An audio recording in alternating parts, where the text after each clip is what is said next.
The scent of survival. Imagine waking up, but not in your own bed. The air that greets you is icy, sharp enough to sting your skin.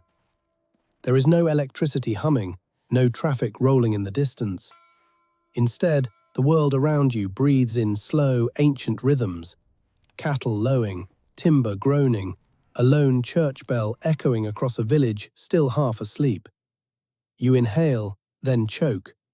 The air is dense, swirling with wood smoke, roasted meat, and beneath it all, an earthy biological musk that clings to everything. Welcome to the year 1348. We often judge the Middle Ages through modern eyes. We picture filth, discomfort, and wonder how anyone could endure such a world. But here, on Historia Prime, we don't just observe history, we step into it. We peel back the myths of the so-called Dark Ages and face the raw, gritty reality of everyday survival. And survival is exactly what defines this year. Europe stands on the brink of catastrophe as the Black Death approaches. But before the plague sweeps through the streets, the most basic human questions await you. If you woke up in 1348, how would you clean yourself with no shower? How would you care for your body without toothpaste, soap, or toothbrush? And perhaps most unsettling of all, without toilet paper, what happens when nature calls? This is not a tale about dirt for its own sake. It is a story of improvisation, of small acts of ingenuity, of people waging chemical war against odor and disease long before they understood what bacteria even were. So settle in, though maybe not too comfortably, as we journey into a world stranger, harsher, and far more human than you expect. This is Life in the Middle Ages. Part 1. The Fear of Water. Why we stopped washing. Let's begin with the instinct every modern person has the moment they wake up. The desire for a hot shower. Today, that steam-filled sanctuary feels like renewal. But in the year 1348, stepping into hot water was not refreshing. It was dangerous. For many, it was almost a death sentence. We often repeat the idea that medieval people didn't bathe because they were dirty or indifferent to hygiene. But that view collapses the moment you step into their world. They weren't avoiding water out of laziness. They were avoiding it out of fear, deep, logical, survival-driven fear. Medical authorities of the time, already sensing the shadow of the coming plague, issued a chilling warning. Heat opens the pores.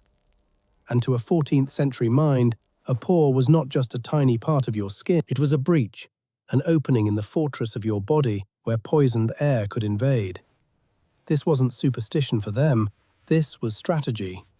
They believed miasma, the invisible, corrupted air of disease, could slip through warm, softened skin and rot the body from within.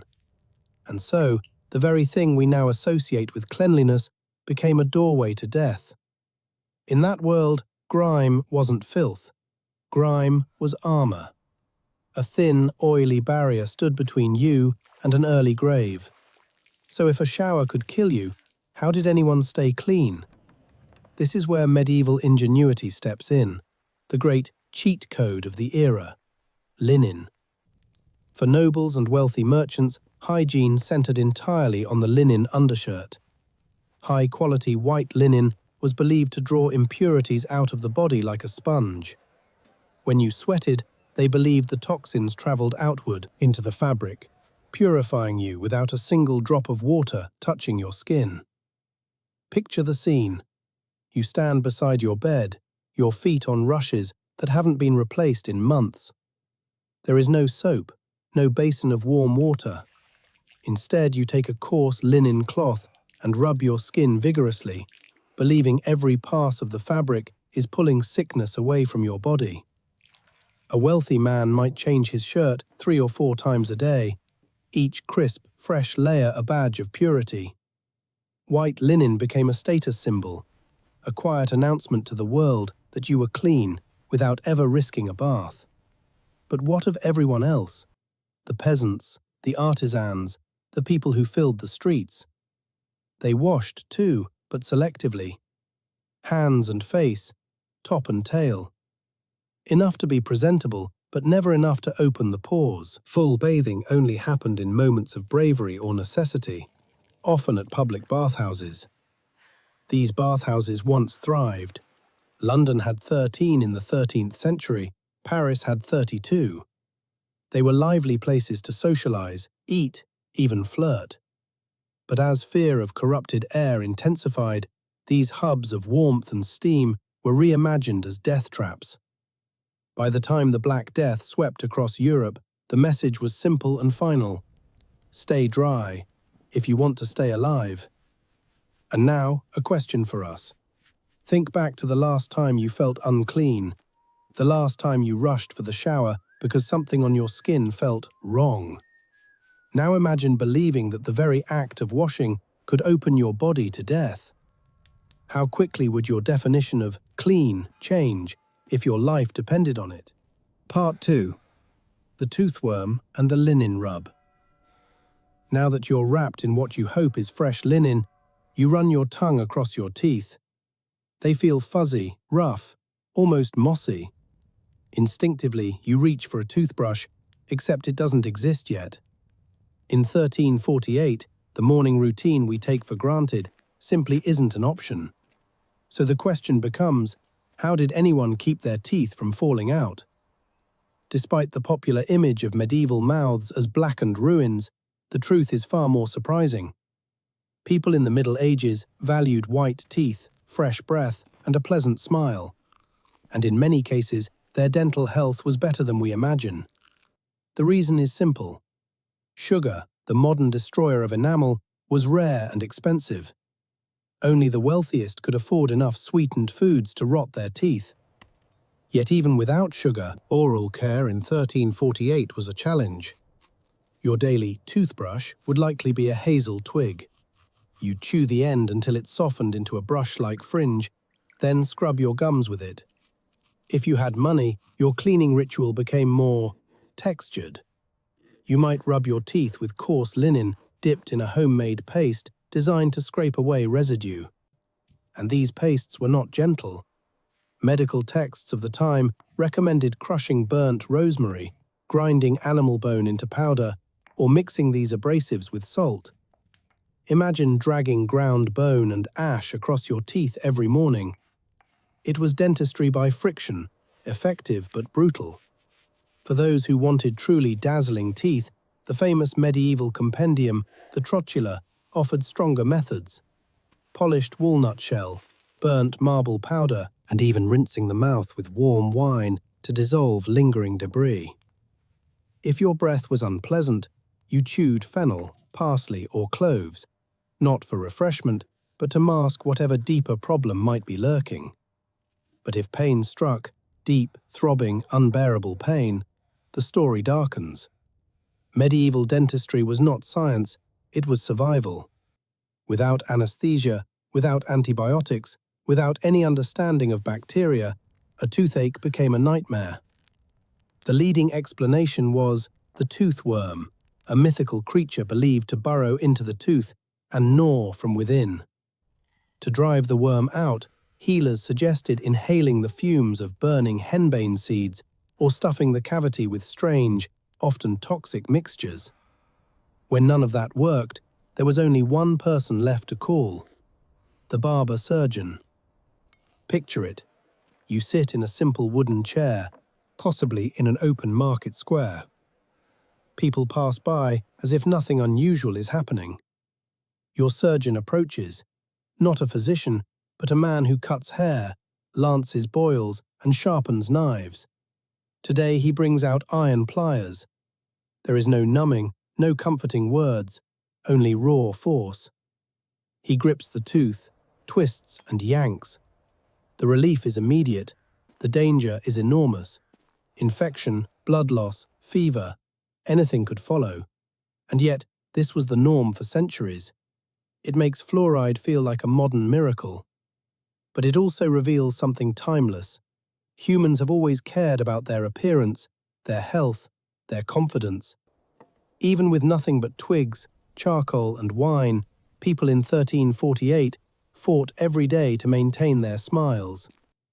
And in that struggle, we see not just pain, but persistence, creativity, and the universal desire to present our best selves to the world. Part 3. The Nightmare of Waste. No toilets, no paper. Now we arrive at the part of medieval life that every modern time traveler secretly fears the most. You feel the urge to use the bathroom. But in 1348, there is no porcelain throne waiting for you, no flushing handle, and absolutely no soft, comforting toilet paper.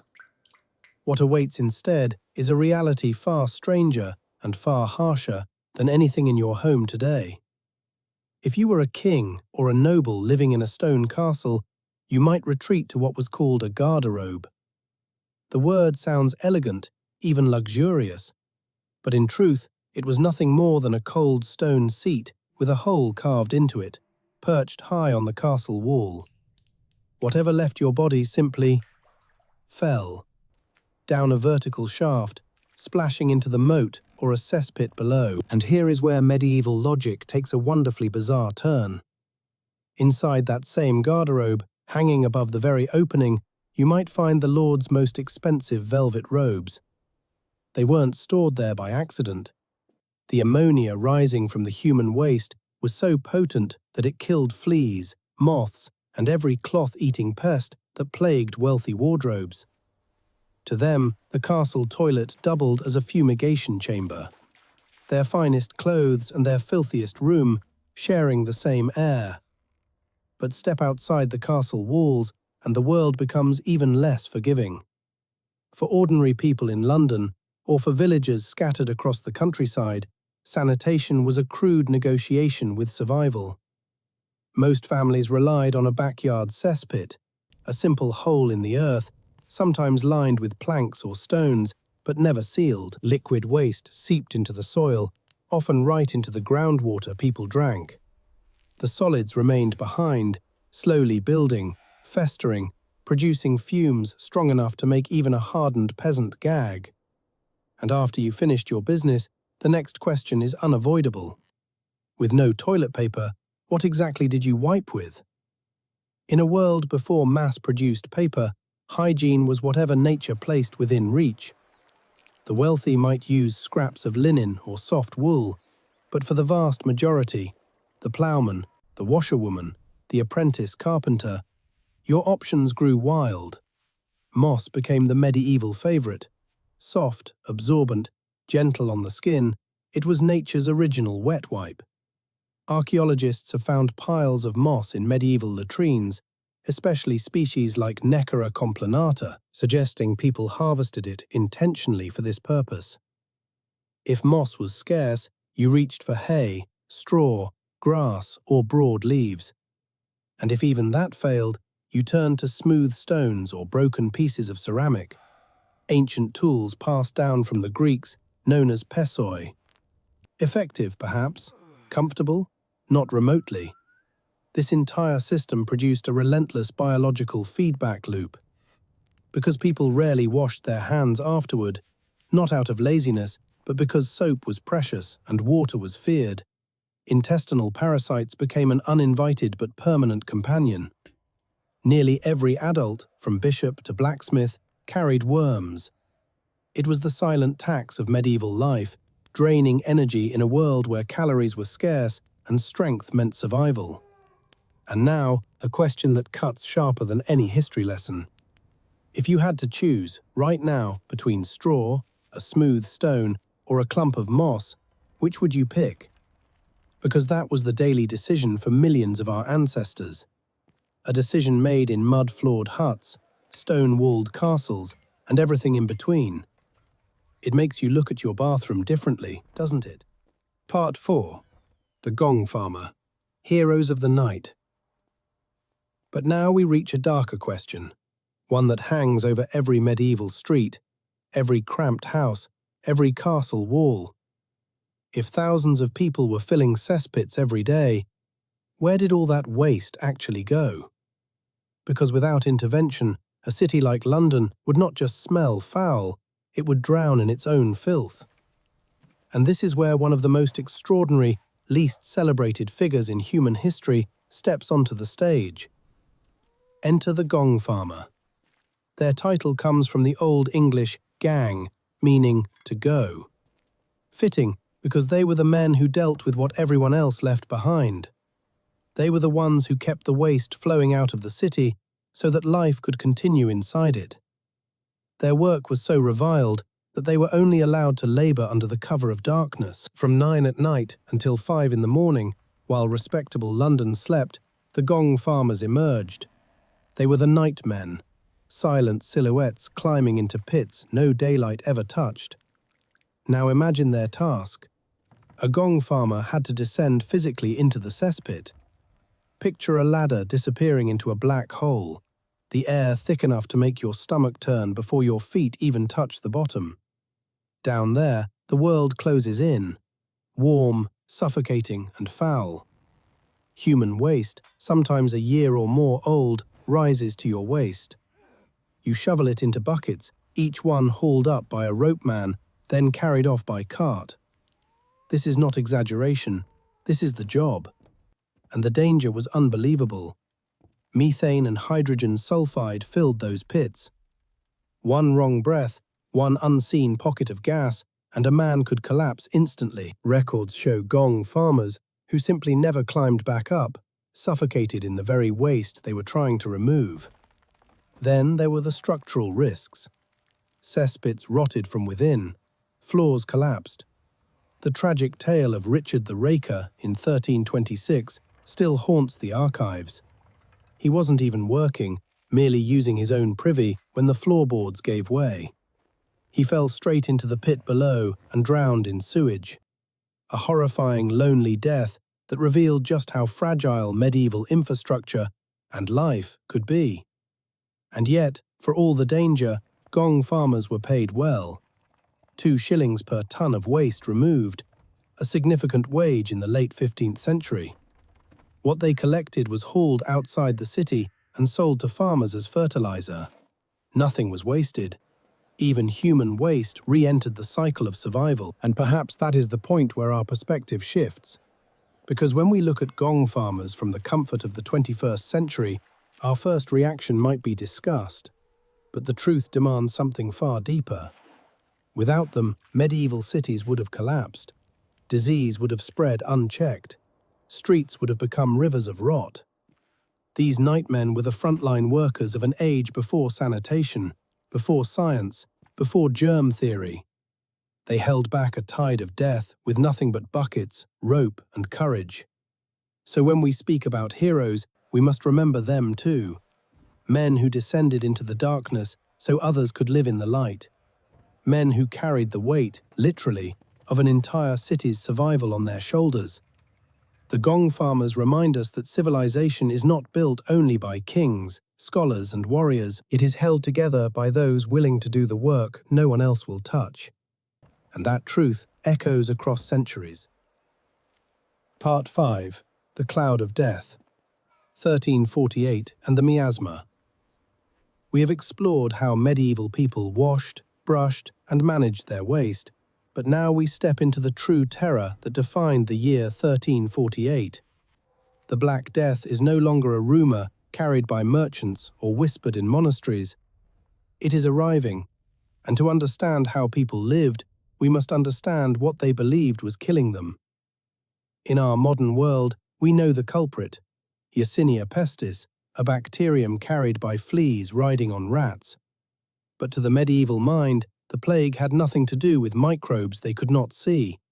It came from something far more vast, far more cosmic, and far more horrifying. It came from the air itself.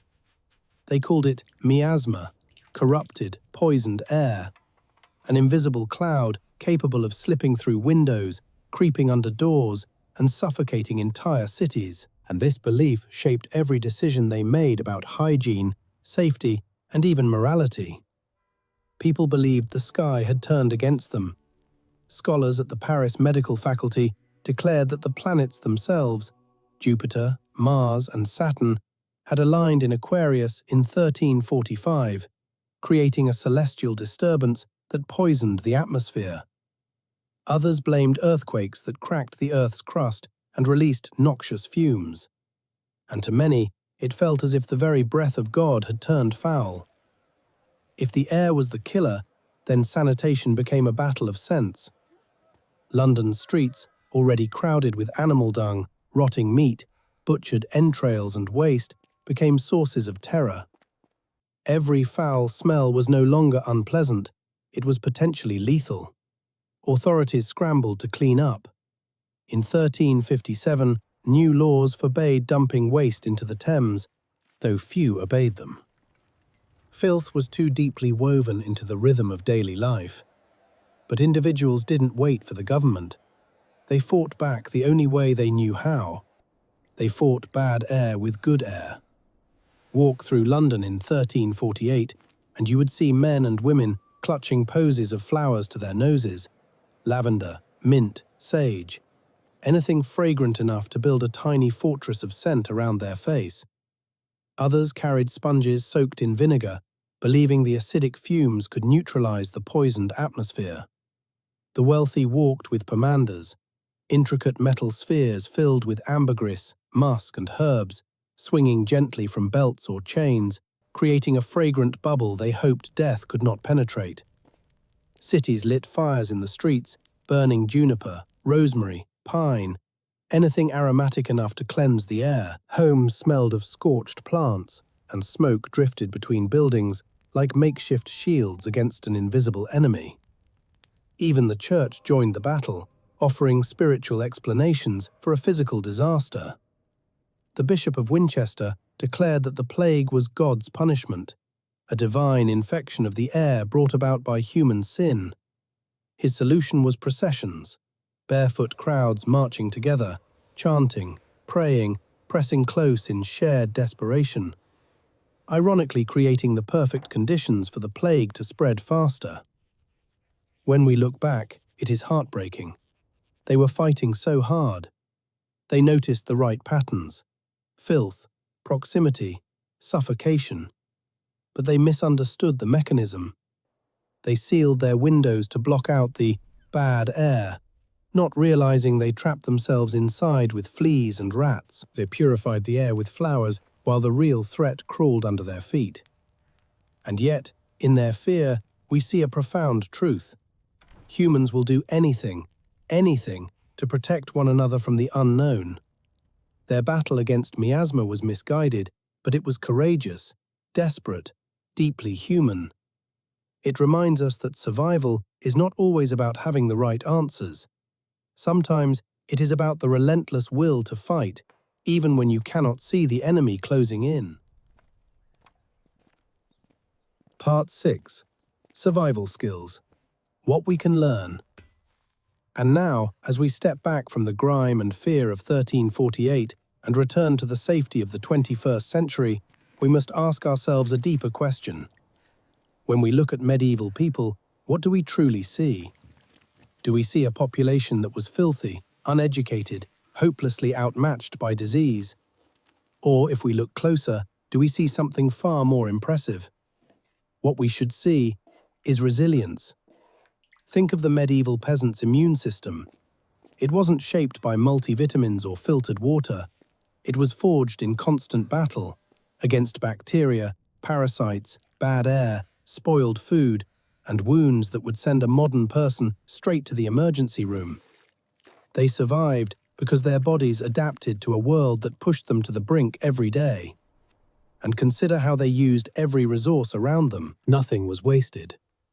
Urine became a bleaching agent for cloth. Ash mixed with fat made soap. Human waste enriched the soil that grew their crops. Their society functioned in a closed-loop system, brutal, yes, but also sustainable in a way our throwaway world rarely is.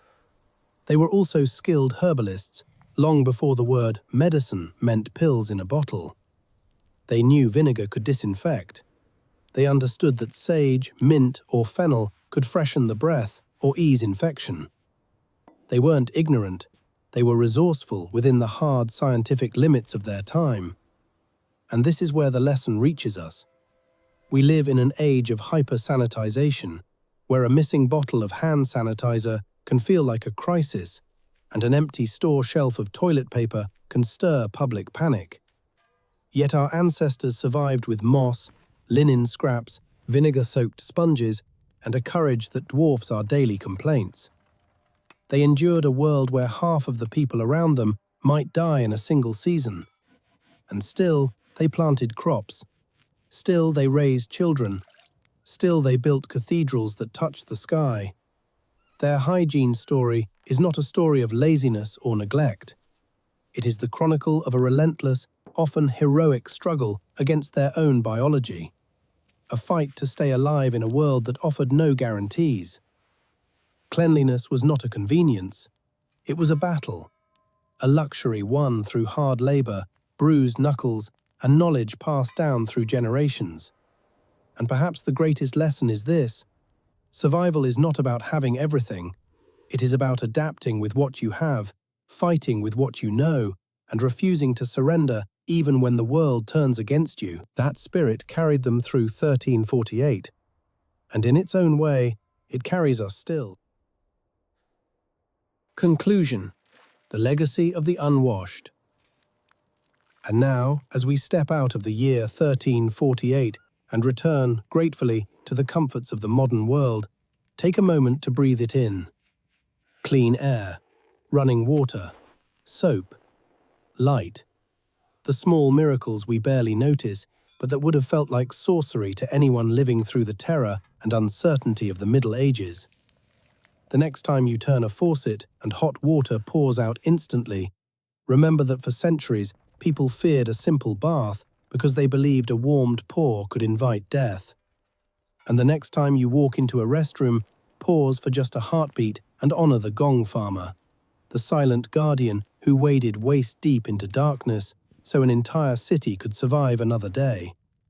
Because we are not just inheritors of their history, we are descendants of the ones who endured. We are here because they survived the cold, because they wrapped themselves in scratchy wool and trusted linen to keep their skin safe, because they learned to live with moss when there was no paper, because they navigated the stench of miasma with flowers pressed to their noses, because they adapted, endured, and pushed forward even when half the world seemed to fall around them. Their daily struggle laid the foundation for everything we consider normal today. Their suffering taught public health its harshest lessons. They discovered that waste must be managed, that water must be clean, and that the most dangerous enemies are often the ones we cannot see. And in their fight, messy, imperfect, courageous, we find the roots of our own resilience. If this journey through the gritty reality of medieval life has opened your eyes, make sure to like the video and subscribe to Historia Prime. There are countless more chapters of the human story waiting for us, stranger, darker, and more inspiring than you can imagine. But before you go, I have one question for you. If you were dropped into the world of 1348 tomorrow morning, which survival skill would break you first? The dry wash with linen, the moss in the latrine, or the unimaginable labor of the Gong Farmer? Tell me in the comments below, because exploring the past is always richer when we explore it together. Until next time, keep stepping into history. It's dirtier, stranger, and far more human than you ever imagined.